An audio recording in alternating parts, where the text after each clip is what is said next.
Seja bem-vindo para esse vídeo. Neste vídeo aqui eu vou analisar a entrevista pós-jogo do Grêmio contra o Brasil de Pelotas, a entrevista do Renato. Eu vou trazer aqui os principais trechos e dar a minha opinião em cima delas. Antes, eu só te peço, se você quiser, se você gosta de ver lives, por exemplo, de Rocket League, de FIFA, de jogar mesmo, pesquisa aí o meu canal JP Bamberg 21. Eu estou fazendo algumas lives lá e também eu estou fazendo algumas lives só que sem áudio dessa vez na Twitch. Se você quiser, você pode passar lá também. JP Bamberg 21 também. E no nosso canal eu acho que vou diminuir um pouquinho a frequência, porque eu tô fazendo muitos vídeos e a maioria tá ficando com um baixo índice de visualizações. E aí ou aumenta esse índice de visualizações ou eu vou ter que diminuir a frequência de vídeos no nosso canal. Então eu acho que eu vou ter que diminuir. Então já bora aí. Antes, só dando aqui a minha opinião da possível afirmação do Renato de continuar no Grêmio, né? Que isso pode acabar acontecendo. Dando aqui a minha opinião, bem rápido e logo eu já entro na entrevista. A minha opinião é basicamente a seguinte: se o Grêmio ganhar a Copa do Brasil, eu acredito que ele fica também de qualquer forma, mas é bem mais provável que ele saia se o Grêmio ganhar a Copa do Brasil. Vai parecer idiotice, mas eu vou te explicar direitinho o contexto. Se o Grêmio ganha a Copa do Brasil, é basicamente daqui a um mês que vai começar a Libertadores do Grêmio na fase de grupos. Agora, se o Grêmio perde a Copa do Brasil, vai para a Libertadores pela pré-Libertadores. E aí já na quarta-feira já teria o jogo da pré-Libertadores. Ou seja, seria muito arriscado e eu não vejo a possibilidade do Grêmio demitir o Renato quando acabar a Copa do Brasil, sendo que 3 dias depois tem a pré-Libertadores. Então, se o Grêmio ganhar a Copa do Brasil, eu acredito que ele fica, mas essa na minha visão é a única alternativa dele sair do Grêmio. Já se perder, eu tenho quase certeza que ele não sai. Então essa é a minha opinião. Indo aqui para a entrevista agora. O primeiro trecho, lembrando que esses trechos todos eu estou pegando na página FBI Tricolor, lá do Twitter. Então bora aí. Todo mundo está tendo oportunidades. Pode ser que alguém ganhe a posição, sim. Ninguém é titular absoluto e hoje eu gostei bastante da equipe. É importante ele trazer esse recado de que todo mundo está tendo oportunidades, mas na prática eu não vejo muito bem assim. Porque, por exemplo, o Darlan ficou escanteado por muito tempo e ele foi o que? A terceira, quarta opção para o meio de campo nessa equipe reserva. Ele ficou atrás do Tassiano e do Lucas Silva. Tudo bem, na minha visão os dois fizeram boas partidas, mas o Darlan na teoria teria que ser a ficha 1, porque o melhor momento do Grêmio na temporada, na minha visão, foi quando teve Darlan, Matheus Henrique e Jean-Pierre no meio campo. E o Darlan de repente foi esquecido. A partir daí o Grêmio começou a oscilar e tal. Então eu acredito que passou por esse momento do Darlan na equipe que o Grêmio teve um dos melhores momentos na temporada. E de repente ele foi esquecido. Então tem alguns pontos também. O Ferreira recebe poucas oportunidades como titular. O Pinares recebe poucas oportunidades, mostrou que tem qualidade. O Juan recebe poucas oportunidades, então tem exceções. Tem jogadores que são mais prestigiados com essas oportunidades e outros menos. Os da base com muito menos oportunidades na minha visão. Tô indo pro próximo. O Pinares é meia, jogador que decide e tem uma grande liberdade para jogar comigo. Ele precisa de sequência de jogos, mas infelizmente ele não está inscrito na final da Copa do Brasil. Nesse ano ele terá muitas oportunidades. Ele é jogador de seleção. Eu acho que ele se afirmou como uma boa opção depois desse jogo. Muita gente está falando que ele foi o craque da partida. Eu não vou dizer isso porque na minha visão teve muitos jogadores que foram muito bem. O próprio Tassiano, o Lucas Silva, o Wanderson para mim foi sim um dos melhores, se não o melhor.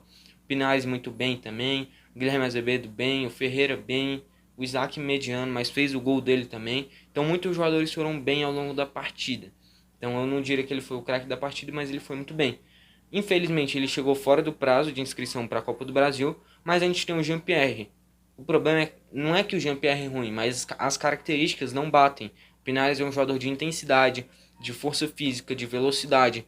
Um jogador que usa bastante o preparo físico dele. O Jean-Pierre usa mais a inteligência e a qualidade no passe dele. O Pinares também tem isso, mas o Jean-Pierre é aquele meia mais técnico. O Pinares é um meia de mais intensidade, mais agitação, que movimenta mais o jogo. Então, eles têm diferenças muito são muito diferentes as características. Eu acredito que os dois podem inclusive jogar juntos, o Jean-Pierre recuando um pouquinho mais.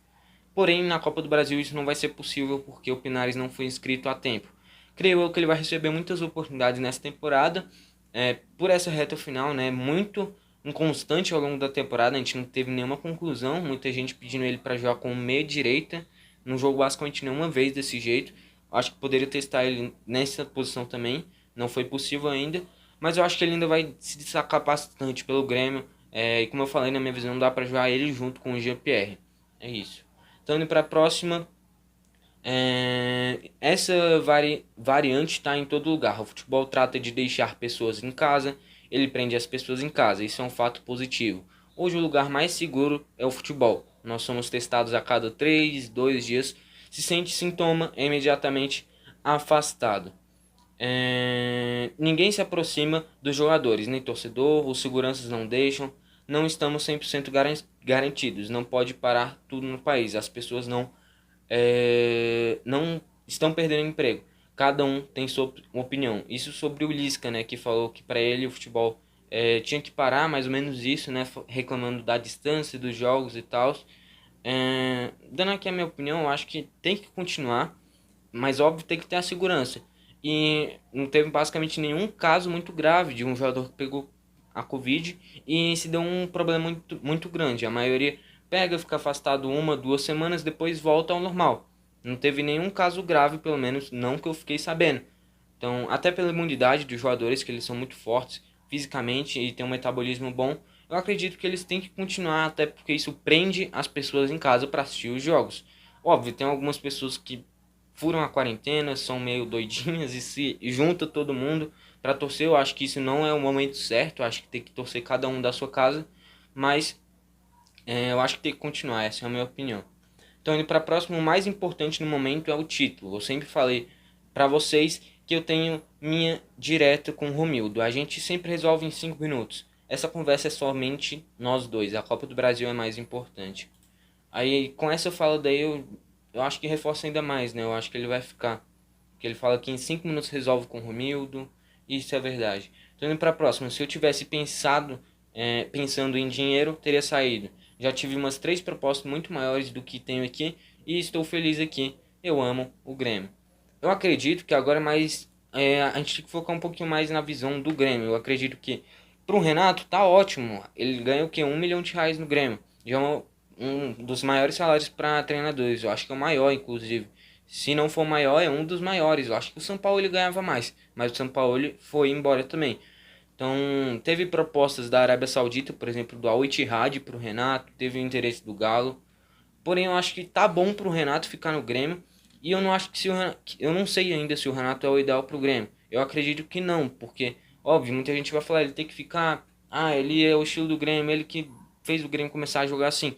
Mas ele tem muitos erros e muita gente fala, é só esperar, é só ajustar uma coisa ou outra no Renato que ele melhora. Mas a gente já tá 2, 3 temporadas pedindo para ajustar isso e ele nunca muda. Então são essas questões. Eu acho que ele tinha que mudar esse pensamento e usar, por exemplo, um Tassiano, um Lucas Silva na frente de um Jonathan Varela, um Fernando Henrique, um Lucas Araújo, um Darlan, um Sarará, um Bitelo. Tem muitos jogadores de qualidade na base. Eu acho que a principal mudança, não digo nem no estilo de jogo, mas pelo menos no quesito da base. Eu não gosto do estilo de jogo do Grêmio, principalmente quando pega equipes mais fortes, que se retrai completamente, mas a base. Esse é o principal ponto que eu acho que o Grêmio tinha que mudar, a utilização da base. Então, indo para a próxima. Eu sempre gostei de trabalhar com os garotos e vou continuar trabalhando. São bons garotos e aos pouquinhos nós vamos soltando. Esse é aos pouquinhos que eu acho que demora demais. A gente demora para soltar com 22, 23 anos. E tem muitos casos. O próprio o Isaac é um caso claro, né? E tem muitos jogadores que estão passando da idade. E isso desvaloriza a própria carreira do jogador. Inclusive o PP. O PP demorou demais para ser firmado como titular. Foi firmado basicamente só nessa temporada. E agora ele já tem 24 anos. Sorte que o Grêmio já vendeu ele, porque senão ia se encaixar certinho no caso que foi o do Luan.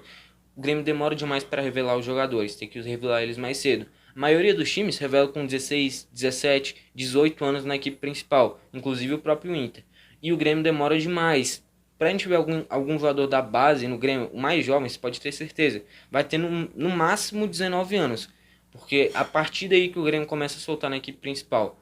Antes disso, eles não são utilizados. Agora, por exemplo, no Santos, tem vários casos de jogadores com 17, 16 anos, muitos jogadores mesmos. E eu acho que o Grêmio demora demais nesse processo de liberar os jogadores para serem utilizados na equipe principal. Indo para a próxima. Alimentação, sono, blindar o grupo, ter cuidados maiores em todos os sentidos. Importante demais isso em nossa decisão. Vão estar concentrados 24 horas o tempo todo, vão treinar.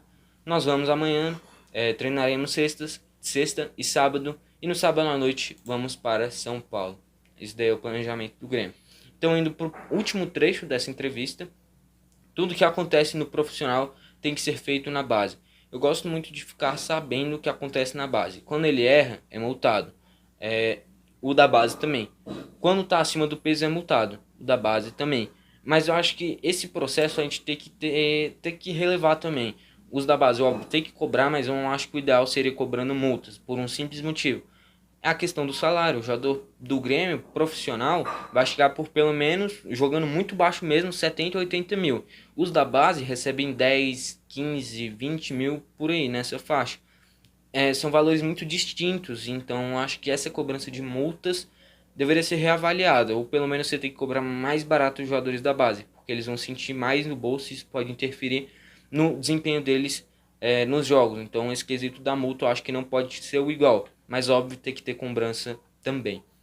Bom, espero que tenha gostado desse vídeo. Se gostou, deixa o like. Se não gostou, deixa o dislike. Como eu falei, passa no meu canal JP Bamberg 21 e também se quiser passa aqui embaixo, canal JP 21. Faço vários reacts com análises de vários melhores momentos, inclusive do derby entre Corinthians e Palmeiras, de vários jogos mesmos.